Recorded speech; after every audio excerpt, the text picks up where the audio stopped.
Good morning everyone. मैं doctor Sanjeev Kumar Sunshine Hospital Gachibowli Hyderabad से बोल रहा हूँ। कोरोना बढ़ने की वजह से कई ऐसे लोग हैं जो मेडिकल फैसिलिटीज़ के पास नहीं जा पा रहे। बुखार कॉमन हो गया है और डर बढ़ता जा रहा है। वो लोग जिनको बुखार नहीं है उनको कोरोना होने का चांस बहुत कम है, क्योंकि बगैर बुखार के कोरोना नहीं हो सकता। दूसरी चीज़, जिन लोगों को बुखार नहीं है, सिर्फ डर है कि हमको कोरोना तो नहीं हो गया है, हम टेस्ट कराएं। टेस्ट कराने का कोई बेनिफिट नहीं है, क्योंकि ट्रीटमेंट कोरोना का अभी भी कोई स्पेसिफिक नहीं है। सारा ट्रीटमेंट सिर्फ सिम्टोमेटिक आपकी प्रॉब्लम्स के हिसाब से ही किया जा रहा है। इसलिए कोरोना के टेस्ट के पीछे मत भागिए। जिन लोगों को डर है कि हम कोरोना पेशेंट के पास गए थे, हमको तो नहीं हो गया, अगर आपको फीवर नहीं आ रहा तो आपको कोरोना नहीं है। अगर आपका टेस्ट भी कोरोना का पॉजिटिव आया और आपको कोई सिम्टम नहीं है तो सिर्फ 14 दिन के लिए घर में आइसोलेशन रहना बहुत ज़रूरी है, जिससे कि दूसरों को ना फैले। जो लोग घर पे हैं वो लोग हैंड सैनिटाइजर का या फिर घर के बने सोप्स का यूज करिए। कैसे यूज करना है, आपको सैनिटाइजर लेकर के इसको चारों तरफ रगड़ना है, इवन साबुन से भी ऐसे ही, जिससे कि कोई भी कॉर्नर ना बचे। अब ये आपका हैंड स्टेरलाइज है। अगर आप पेशेंट को छूना चाह रहे हैं तो या तो सैनिटाइजर नहीं तो ग्लव यूज करिए, और छूने के बाद या काम खत्म होने के बाद वो ग्लव उतार करके फेंक दीजिए। उस ग्लव को पहन करके आप बाहर मत जाइए, नहीं तो इन्फेक्शन बाहर आ जाएगा। अगर आप इन्फेक्टेड नहीं है तो सोशल डिस्टेंसिंग के टाइम या तो कपड़े का या N95 या सिंपल मास्क यूज करना इक्वली इफेक्टिव है। सिर्फ पेशेंट से 1 मीटर की दूरी बनाए रखिए। वो लोग जो इन्फेक्टेड नहीं है, अपनी इम्यूनिटी को बूस्ट करना चाहते हैं कि हमको इन्फेक्शन ना हो, या हो तो हम उससे बच जाएं, उसके लिए जो हमारे पास विटामिन सी की टैबलेट्स हैं, जो एक सुबह और एक शाम ले लेनी चाहिए। कुछ मल्टीविटामिन की गोलियां आती हैं, विकासूल या मल्टीविटामिन सुप्राडीन, कोई भी गोली एक जैसा ही काम करती है, दिन में एक लेना इनफ होता है। कैल्शियम या विटामिन D3 ने भी इफेक्ट दिखाया है, इसलिए ये भी दिन में एक बार लेनी है। विटामिन डी के 60K के कैप्सूल्स आते हैं, 3 दिन लेकर के बंद कर दीजिए। वो लोग जो बुजुर्ग लोग खाना नहीं खा पा रहे, भूख नहीं लग रही, उन लोगों के लिए ORS सोल्यूशन या घर का बना नींबू पानी इनफ होता है, जिसमें नमक और चीनी दोनों होनी चाहिए। यहां तक मैंने बात करी वो लोग जिनको कोई इन्फेक्शन नहीं है या फीवर नहीं आ रहा। मैंने फिर बताया, फीवर नहीं है तो कोरोना नहीं है, क्योंकि 97% को पहला सिम्टम ही फीवर आता है। अगर आपको फीवर आ रहा है तो थर्मामीटर से चेक करिए, पैनिक मत करिए। अगर फीवर आ रहा है तो आप पैरासिटामोल की बनी टैबलेट आपको आराम से मिल जाएगी 500 या 600 में। ये मॉर्निंग, आफ्टरनून और इवनिंग। पैरासिटामोल की गोली से शरीर के दर्द, कमजोरी, सिर का दर्द, गले का दर्द या फीवर दोनों उतर जाते हैं। अगर इस गोली को 3 बार लेने से फीवर नहीं उतर रहा तो आप कपड़े से बॉडी को भिगा लीजिए और पंखा चला दीजिए। जैसे ही पानी सूखेगा आपका टेम्परेचर उतर जाएगा। बच्चों को भी आप यही दे सकते हो, बस पैरासिटामोल की डोज वेट के हिसाब से आधी कर दीजिए। अब इसके अलावा कुछ लोगों को सांस फूलनी शुरू हो जाती है, कुछ लोगों को डर की वजह से, कुछ लोगों को बीमारी की वजह से। अगर वो सांस फूलना डर की वजह से है तो आप ये पल्स ऑक्सीमीटर खरीद लाएं, जो कि मार्केट्स में आराम से मिल जा रहा है 500 से 1000 रुपए के बीच में, या फिर अमेजन के साइट्स पे भी मिल जाता है। इसको उंगली पे लगाने से आपको आपकी ऑक्सीजन कितनी है ये बता देता है।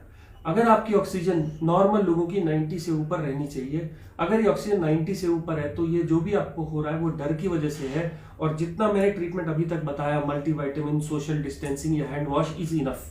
बट अगर आपकी ऑक्सीजन कम हो रही है या सांस चढ़ रही है या खांसी आ रही है तो आपको 2 टैबलेट्स, एक तो डेरिफिलिन की गोली या डॉक्सोफिलिन की गोली सुबह, दोपहर, शाम ले सकते हैं, और एक मोंटेलुकास्ट की गोली रात में लीवोसिट्रिजिन के साथ। इन गोलियों से आपका सांस चढ़ना कम हो जाएगा। कुछ लोगों ने म्यूसिनेक भी ट्राई करा है सुबह और शाम, म्यूसिनेक से भी सांस चढ़ना कम हो जाता है। जिन लोगों को खांसी हो रही है, कोई सिरप अच्छा और बुरा नहीं होता। जो लोग सिरप मार्केट से खरीद सकते हैं 5 ml सुबह, दोपहर, शाम लीजिए। जो लोग नहीं ले सकते वो लोग जिंजर का जूस, कंसंट्रेटेड जिंजर के जूस में हनी मिला के लीजिए। ये भी होम रेमेडी है, खांसी के सिरप के जैसा काम करता है। सब सिरप एक ही जैसे काम करते हैं, सिर्फ एक ढक्कन सुबह, दोपहर, शाम लेना है। यहां तक तो सिर्फ उन लोगों की बात है जो लोग घर में सिम्टोमेटिक ट्रीटमेंट कर रहे हैं, किसी वजह से आपका बुखार उतर नहीं रहा, बहुत बढ़ गया, इतने सब केयर से नहीं ठीक हो रहा, तो अब मेडिकल फैसिलिटी आ जाती है, जिसमें कुछ गोलियां और कुछ इंजेक्शन मैं समझा रहा हूं। जो गोलियां हैं, 2 एंटीबायोटिक्स, एजिथ्रोमाइसिन, सिर्फ 5 गोलियां आपको कंटिन्यू नहीं करनी, रोज एक लेनी है, 5 दिन लेके बंद कर देनी है। एजिथ्रोमाइसिन या डॉक्सीसाइक्लिन, यही 2 एंटीबायोटिक्स हैं जो इस वायरस के खिलाफ कुछ तो काम करके रिजल्ट दिखा रही हैं और हम लोग इनको दे रहे हैं। डॉक्सीसाइक्लिन गोली सुबह शाम एक पत्ता लेके बंद कर देना है। अगर इन सबसे भी ठीक नहीं हो रहा और आपके पास मेडिकल फैसिलिटी है तो आप मेडिकल फैसिलिटी में जाइए। अगर ऑक्सीजन 90 से कम है तो ऑक्सीजन का सिलेंडर का इंतजाम करिए, नहीं तो अपने हॉस्पिटल पास में दिखाइए। किसी वजह से आपको हॉस्पिटल नहीं मिल रहा तो 2 और ड्रग्स हैं।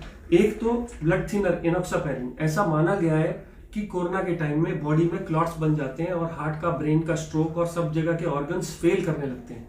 ऐसे में ये ब्लड थिनर का इंजेक्शन सुबह और शाम 40 mg का अगर 3 दिन लगा लिया जाए तो ये इनसे बचाता है, प्रोटेक्ट करता है। मैं फिर कह दूं, ये मेडिकल गाइडेंस में ही करना है। अगर किसी वजह से ये इंजेक्शन नहीं अवेलेबल है तो गोली भी आती है पिक्साबैन की, जो 2.5 mg सुबह शाम ली जा सकती है।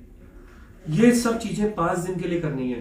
कुछ रिसर्च में स्टेरॉइड्स का रोल बताया गया है। ये 10 रुपए का स्टेरॉइड है, डेक्सामेथासोन। अस्थमा के लोगों को दिया जाता है, इमरजेंसी एनाफिलैक्सिस में दिया जाता है, ये भी कोरोना में आजकल दिया जा रहा है। एक इंजेक्शन 4 mg का आता है, 4 से 8 mg का एक इंजेक्शन सुबह खाने के बाद लगा लीजिए। ये इंजेक्शन भी अंडर मेडिकल गाइडेंस आपको बहुत मदद करेगा 5 दिन के लिए। बट ये उन लोगों के लिए जो बहुत सिक हो गए हैं और किसी वजह से जो वेंटिलेटर पर जाना है, वेंटिलेटर पर जाने से बचने के लिए ये इंजेक्शंस लगाए तो बच जाता है। एक कोलेस्ट्रॉल की गोली एटोरवास्टैटिन 10 से 20 मिलीग्राम की गोली भी काम करती है कोरोना में, ऐसा देखा गया है। बड़ी सेफ सिंपल दवाई है, एक गोली रोज ले लीजिए, बट ये सिक लोगों के लिए ही है। और लास्ट, पानी। जो लोग बिल्कुल नहीं खाना खा रहे उनको तो चढ़ा सकते हैं, बट अब ये देखा गया है कि ज्यादा आईवी फ्लूइड देने से पेशेंट की कंडीशन खराब हो रही है, इसलिए सिर्फ पानी के ऊपर मत जाइए, कोशिश करिए इसको अवॉइड करने का। तो मैं फिर वापस आऊंगा। हम लोग जो इन्फेक्टेड नहीं है वो सिर्फ हैंड सैनिटाइजर, डिस्टेंसिंग और मास्क का यूज करेंगे। जो लोग सिर्फ इम्यूनिटी कम है, ओल्ड एज है, वो ORS सोल्यूशन, कैल्शियम, विटामिन्स या विटामिन C का यूज करेंगे। सब लोग घर में अगर हो सके तो पल्स ऑक्सीमीटर ला के रखिए, नहीं तो एटलीस्ट एक कम्युनिटी में एक पल्स ऑक्सीमीटर हो। ये सब लोगों के पास, सब लोगों का चेक कर सकता है। इसमें ब्लड की जरूरत नहीं होती, इसमें इन्फेक्शन होने का डर नहीं होता। सिर्फ आप उंगली अपनी साबुन से धो के यूज करिए जिससे दूसरे आदमी को इन्फेक्ट ना हो। इसके अलावा घर में पैरासिटामोल, डेरिफलिन, मोन्टिलुकास्ट, म्यूसिनेक टैबलेट्स और घर के बने कफ सिरप्स, नहीं तो मार्केट के बने कफ सिरप्स। अगर इससे भी ठीक नहीं होता तो 2 एंटीबायोटिक्स, एक है डॉक्सीसाइक्लिन और एक है एजिथ्रोमाइसिन। अगर इसके बाद हॉस्पिटल की जरूरत पड़े या हॉस्पिटल ना मिले तो एक इंजेक्शन एनोक्सापैरिन और एक इंजेक्शन डेकाड्रान, यही इस वक्त हमारे पास बेसिक केयर अवेलेबल है। मेक श्योर कि ये सबके पास इंफॉर्मेशन चली जाए। आप अपनी डिसीज की सीवियरिटी के हिसाब से इसमें से ड्रग्स लेंगे, लेफ्ट साइड से राइट साइड में सीवियरिटी बढ़ती चली जाएगी। जो लोग हॉस्पिटल जा सकते हैं वो हॉस्पिटल में रहिए। जिन लोगों की ऑक्सीजन कम है वो घर में ऑक्सीजन इंतजाम करके भी ये ट्रीटमेंट शुरू कर सकते हैं। और मुझे उम्मीद है within 1 month we all will be all happy and fine. Thank you. मैं doctor Sanjeev Kumar, Sunshine Hospital से बोल रहा हूँ।